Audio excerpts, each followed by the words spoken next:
Okay, let's talk about time. We all get the same 24 hours in a day, right? But let's be real, it almost never feels like enough. If you feel like you're just stuck on a hamster wheel of being busy, constantly drained, well, you've come to the right place. We're going to dive into how you can start reclaiming your time and your sanity. You know that feeling, right? When you're trying to juggle work, your family, your personal goals, and it just feels impossible. Like there's no way to fit it all in. That feeling of being totally and completely overwhelmed, that shouldn't be your normal. That shouldn't be the default setting. And this really lays it all out, doesn't it? On one side, you've got the hectic life, all multitasking, stress, and complications, the path to burnout. But on the other side, the simple life. That's about focus, control, and being stress-free. Our goal today is to show you how to get from the left side to the right side, and it all kicks off with one fundamental idea. To really, truly simplify your life, you have to start at the foundation. You have to start with your priorities. I'm talking about everything from that massive project at work to a tiny personal errand. Understanding what's genuinely important is the first step to a simpler, more successful life. So the big question is, how do you actually do this? It really boils down to a pretty simple 4-step process. Step 1, just get it all out. Everything that's swirling around in your head, personal stuff, work stuff, get it onto a list. Then you start categorizing. And this part is absolutely crucial. You have to ask, is this task urgent or is it important? Because trust me, they are not the same thing. After that, you assess. How much value does this task actually bring versus the effort it's going to take? And finally, the fun part. You got to be ruthless. What can you just cut? What can you get rid of completely? I absolutely love this analogy. It's so perfect. Think of it just like the Marie Kondo method, but instead of cleaning out your closet, you're cleaning out your schedule. You lay out all your tasks, look at them, and decide what sparks joy, or in this case, what actually matters, and what's just clutter. Okay, so once you're clear on your priorities, what's next? Well, now it's time to build some systems to tame all that chaos. This is all about creating structures that actually support your goals, so you're not just running on fumes and willpower every single day. As you can see, there are 3 main pillars here. First up is organization. Creating a clutter-free zone, whether it's your desk or your desktop, directly boosts your focus. Second, delegation. Learn to hand off tasks to people who are better at them. This is how you reclaim your time. And third, automation. Let technology do the repetitive stuff. It frees up so much mental space.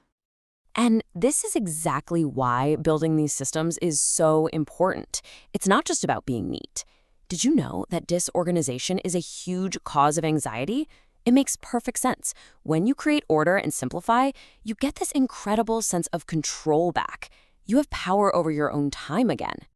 Let's move on to a topic that is, no joke, a total game changer for a simpler life: protecting your peace. And that really comes down to the art and science of setting boundaries, not just with other people, but with yourself too. So here's a question for you. With all the productivity apps, all the life hacks, all the advice out there, why are so many of us still feeling completely buried and overwhelmed? Well, it turns out a huge piece of the puzzle comes down to one single thing. And there it is, our inability to say no. It's so simple, but so hard. A lot of us are just wired to be people pleasers, to always be helpful. But listen, if you want to protect your time, your energy, and your sanity, learning how to say no is an absolutely essential skill. It's not optional. The trick is to have a little system in place before you say yes. So before you automatically agree to something, just pause, take a breath, and run it through this quick checklist. First, does this even align with my values? Second, do I actually have the time for this? And third, let's be honest with ourselves, do I even want to do this? And this, right here, this is one of the most powerful mindset shifts you can possibly make. Seriously, you don't need to give a huge, long-winded excuse. You don't need to justify yourself, just like it says on the screen. No is a complete sentence. It's time to just let go of that guilt we all feel for protecting our own time. And this whole idea doesn't just apply to tasks on your to-do list. It applies to people too. Toxic relationships can be one of the biggest sources of chaos and energy drain in our lives. You have to give yourself permission to say goodbye to those connections that are just bringing you down. All right, for our final section, let's talk about something that complicates life for so many people: money. Let's be real, financial stress is a huge burden. But here's the good news: by simplifying your finances, you can dramatically reduce your overall stress.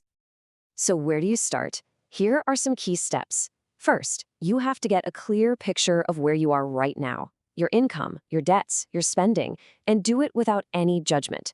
Then, start simplifying.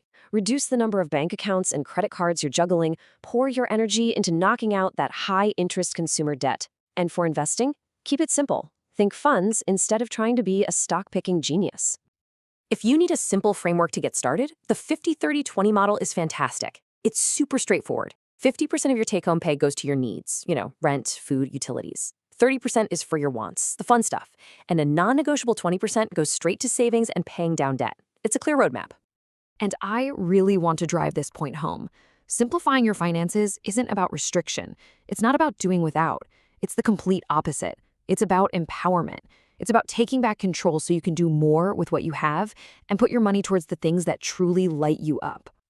So we've covered a lot: setting priorities, building systems, protecting your peace, and mastering your money. But now it's about action. So I'm going to leave you with this challenge. What is one single, simple thing you're going to do in the next 24 hours to simplify your life? Think about it, and then go do it.